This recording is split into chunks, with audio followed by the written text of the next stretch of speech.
Good morning students and welcome back in our next video, and this is the second part of our poem No Men Are Foreign. We have done first part in our previous video.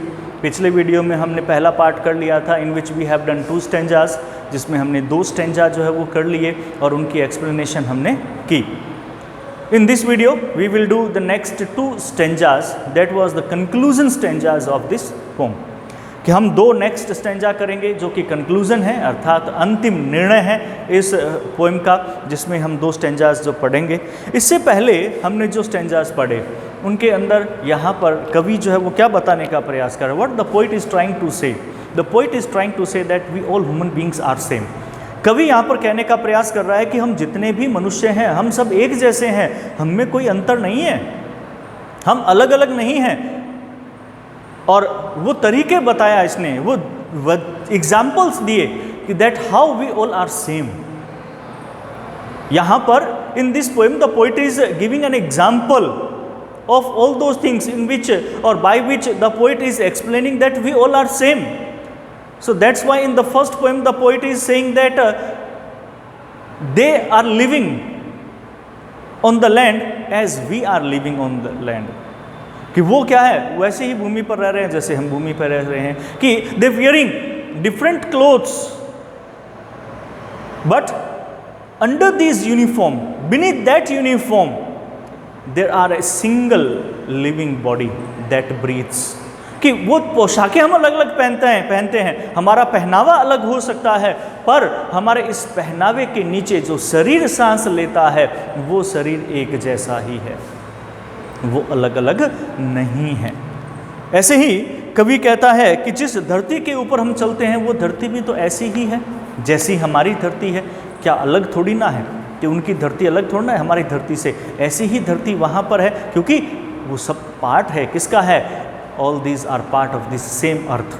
इसी एक ही धरती का ये एक भाग है. So that's why the poet is saying here that we all are same. In second stanza what the poet is saying, in second stanza the poet is giving another example to explain how we all are same. The poet is saying that as we have sun, they have also aware about the sun, they also knows about the air or water, because that same sun is giving light to them and we also. वो भी जानते हैं सूरज, हवा, पानी के बारे में. वही सूरज जो हमें रोशनी देता है वही सूरज उन्हें रोशनी देता है. जैसी हवा यहाँ चलती है वैसी हवा ही वहाँ चलती है. हवा अलग नहीं है, मौसम के हिसाब से ठंडी गर्म हो सकती है पर हवा तो हवा ही है. जैसा पानी हम पीते हैं वैसा पानी वो पीते हैं. कि अगर वो अलग पानी पीते तो यहाँ पर लोग घूमने आते हैं, यहाँ से इंडिया से लोग फॉरेन में जाते हैं, तो क्या वो मर नहीं जाते? क्योंकि पानी अलग अलग होता, पर पानी अलग अलग नहीं है, सेम है, एक जैसा ही है. उसके बाद में कवि कहते हैं कि सभी क्या है, शांतिपूर्वक तरीके से भोजन करते हैं, अपनी खेती करते हैं, खाना अनाज पैदा करते हैं, उससे अपना पेट भरते हैं. ऐसा ही हम यहाँ करते हैं, ऐसा ही वो लोग वहाँ करते हैं, वो भी अनाज पैदा करते हैं. पर डिफरेंस क्या है कि अगर युद्ध होता तो युद्ध होने की वजह से वो लंबी सर्दियों की जो दिन हैं उनके अंदर लोग भूख मर जाते अगर युद्ध होता तो. इसलिए युद्ध कोई नहीं चाहता, वो भी नहीं चाहते, हम भी नहीं चाहते. Everywhere people wants peace. हर जगह लोग क्या चाहते हैं, शांति चाहते हैं. तो उसी को ही यहाँ पर कवि कह रहा है कि हर जगह शांति ही है, शांति ही चाहते हैं, कोई अलग अलग नहीं रहना चाहता. After that the poet is explaining by the labour. परिश्रम के माध्यम से यहाँ पे व्यक्त करना चाहता है कि as our hand they have also hands, their hands is also like our hands. उनके हाथ भी हमारे जैसे ही हाथ हैं.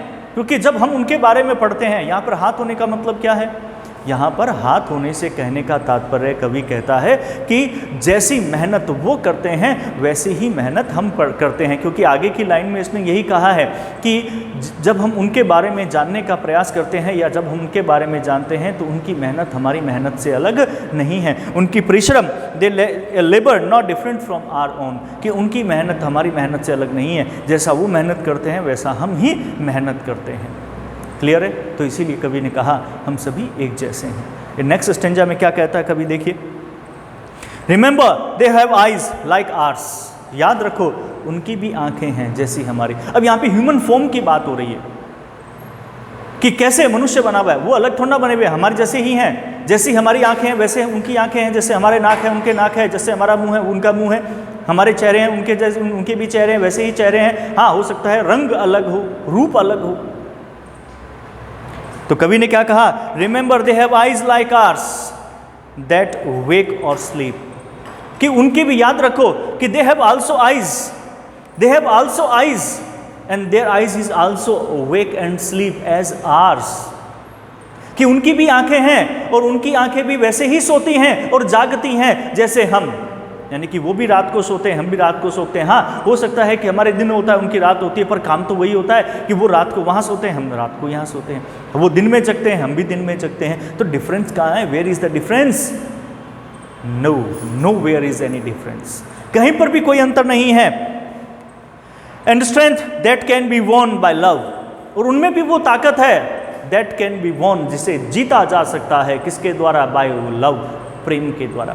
दे हैव स्ट्रेंथ, उनमें भी वही क्षमता है जो हमारे अंदर है, उनमें भी वही ताकत है वो हमारे अंदर है कि हम भी किसी को प्रेम से जीत सकते हैं, वो भी किसी को प्रेम से जीत सकते हैं। तो प्रेम हर जगह व्याप्त है। In every land is common life, हर भूमि के ऊपर हर जगह एक जैसा जीवन जिया जाता है। कॉमन लाइफ है, कॉमन मतलब एक जैसी, समान, सेम।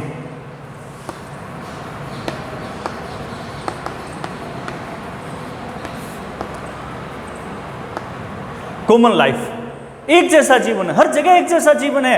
हर इस धरती के ऊपर, चाहे ये धरती है चाहे वो धरती है, चाहे हम इस धरती पर जीते हैं चाहे हम दूसरी धरती पर जीते हैं, हर जगह एक जैसा ही जीवन है। इस जीवन में कोई अंतर नहीं है। That land can recognise and understand, sorry एक लाइन छोड़ दी मैंने, okay. And strength that can be won by love, और वो ताकत जिसे प्रेम के द्वारा जीता जा सकता है। In every land is common life, हर भूमि के ऊपर एक जैसा ही जीवन है, जैसा हम जीवन जीते हैं वैसा वो जीवन जीते हैं। That all can recognise and understand, कि हर कोई रिकॉग्नाइज मतलब पहचानना,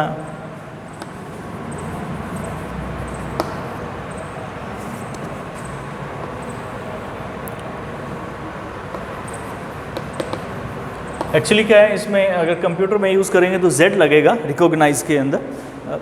थोड़ा सा अमेरिकन और इंग्लिश एसेंट में फ़र्क आता है, लैंग्वेज में फ़र्क आता है। Americans use short language, okay, but British doesn't do like that, कि ब्रिटिश जो है वो शॉर्ट लैंग्वेज का यूज़ नहीं करते। RECOZ लगता है कई जगह और कई GNIS लगता है, तो वो थोड़ा सा एक अलग अलग देशों का फ़र्क है। वी यूज़ ब्रिटिश लैंग्वेज, इसलिए हम Z का यूज़ नहीं करते, okay. That all can recognise and understand, कि दैट ऑल कैन रिकॉग्नाइज, कि सभी के सब क्या कर सकते हैं? पहचान सकते हैं। जैसा हम पहचानते हैं वैसा वो पहचान सकते हैं, अर्थात सबकी अपनी पहचान है। जैसे हमारी पहचान है वैसे ही उनकी भी पहचान है। एंड अंडरस्टैंड, वो भी एक दूसरे को समझते हैं जैसे हम एक दूसरे को समझते हैं। मतलब हमारी सबकी सोच एक जैसी है, विचार एक जैसे हैं, हमारे काम एक जैसे हैं। तो हम अलग कैसे हुए? हम कहाँ हैं अलग? तो इसलिए कोई भी व्यक्ति हमसे अलग नहीं है। तो इसीलिए कवि कहता है नो मैन आर फॉरेन, कोई भी आदमी विदेशी नहीं है, अर्थात हमसे अलग नहीं है। Late us remember whenever we are told, now the poet is saying, let us remember, याद करो, when we are told, जब हमसे कहा जाता है, क्या कहा जाता है? to hate our brothers, कि अपने भाइयों से घृणा करो। होता है ना कि अरे यार वो तो क्या है, वो तो पाकिस्तान का रहने वाला है, वो चाइना का रहने वाला है, वो अमेरिका का रहने वाला है, कि ये तो पाकिस्तान का है, ये हमारा दुश्मन है, ये चाइना के हैं, ये हमारे दुश्मन हैं, ये नेपाल का है, ये हमारा भाई है, वो अमेरिका के हैं, वो हमारे मित्र हैं। ये कौन कहता है? ये हमें कहा जाता है। तो याद करो कि हमें कहा जाता है किसी से घृणा करने के लिए। हम अपने आप किसी से घृणा नहीं करते, करते हैं क्या? नहीं करते। इसी बात को यहाँ पर कहा गया है, लेट अस रिमेंबर, याद करो, whenever we are told, कि जब कभी भी हमें कहा जाता है टू हेट आवर ब्रदर्स, कि अपने भाइयों से घृणा करो। ब्रदर्स मतलब those peoples who are living on other countries, कि हमारे भाइयों से घृणा करो, it is ourselves that we shall dispossess, it is ourselves, वो हम ही होते हैं, कोई और नहीं होता, वो हम ही होते हैं, दैट वी शैल डिस्पोजेस, कि हमें क्या किया जाएगा, हमें डिस्पोज कर दिया जाएगा। डिस्पोजेस का मतलब होता है डिप्राइव, वंचित कर देना।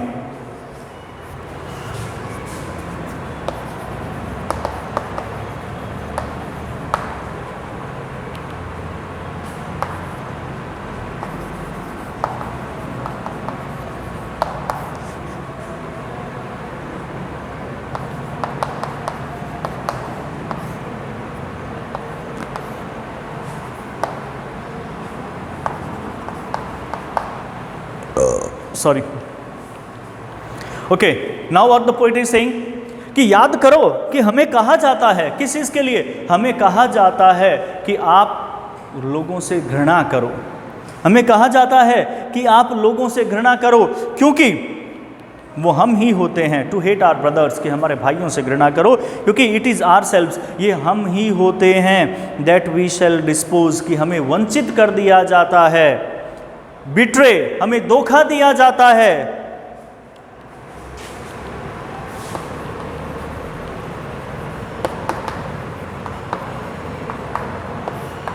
बिट्रे, धोखा दिया जाता है, कंडम, आलोचना, कि हमारी आलोचना की जाती है।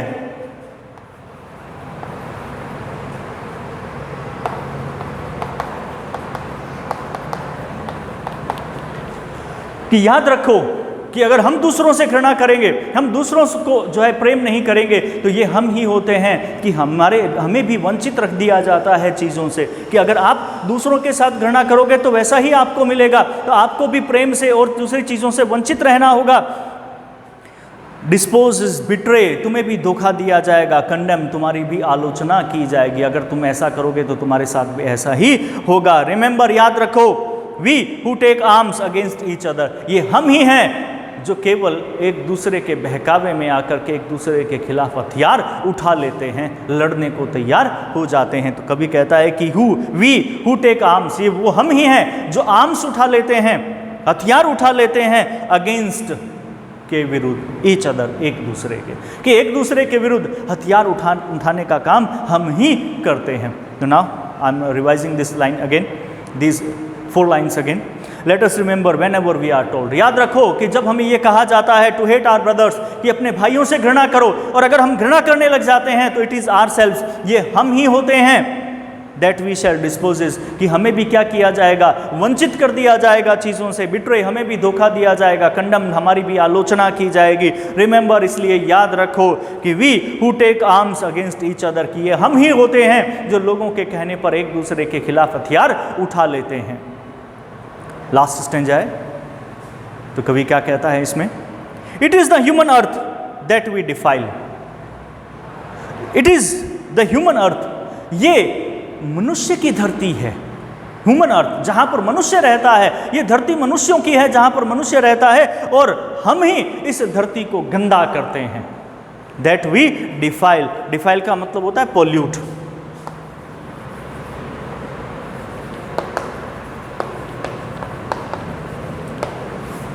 डिफाइल मीन्स पोल्यूट, पोल्यूट का मतलब होता है गंदा करना, कि ये हम ही होते हैं जो क्या करते हैं, इस धरती को पोल्यूट कर देते हैं, गंदा कर देते हैं, डिफाइल करते हैं।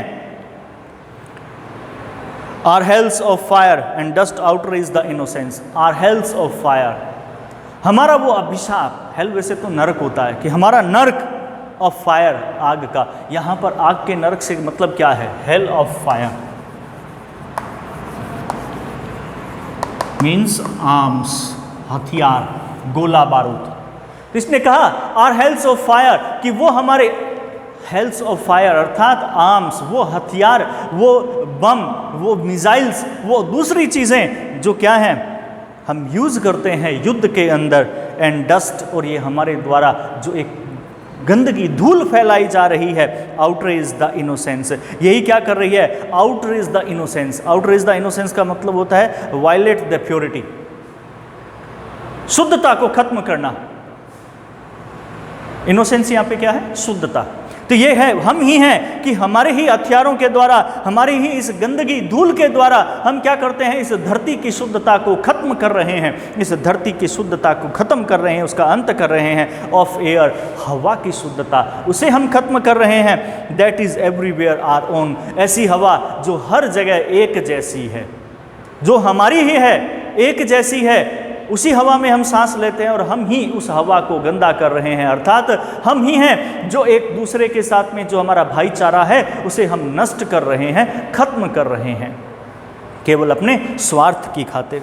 रिमेंबर, इसलिए याद रखो, नो मैन आर फॉरेन, कि कोई भी आदमी विदेशी नहीं है। नो मैन आर फॉरेन, कोई भी विदेशी नहीं है। एंड नो कंट्रीज स्ट्रेंज, इसलिए कोई भी देश अजनबी नहीं है, हमसे अलग नहीं है, हम एक जैसे ही हैं। ये तो बस हमारी सोच है कि जो हमें अलग किए हुए है, हम एक दूसरे के खिलाफ खड़े हो जाते हैं। अदरवाइज, अन्यथा ये कभी नहीं हो सकता कि हम एक दूसरे से अलग कभी हों। तो यहाँ पर एक बहुत ही ब्यूटीफुल मैसेज पोइट के द्वारा दिया जा रहा है और हम सबको इसे समझना भी चाहिए। और होप आप सबको अच्छी तरह से समझ में आया होगा, और नहीं हो तो अगर कोई दिक्कत है तो आप मुझसे पूछ लीजिए, ठीक है। इसके बाद में मैं सोच रहा हूँ कि आप लोगों को कुछ ग्रामर पोर्शन मुहैया करवाया जाए। I will provide you the part grammar portion and that is tense, okay. So from after this chapter I will provide you all the videos of tense, and then we will start our other book, okay. So till then, goodbye, thank you.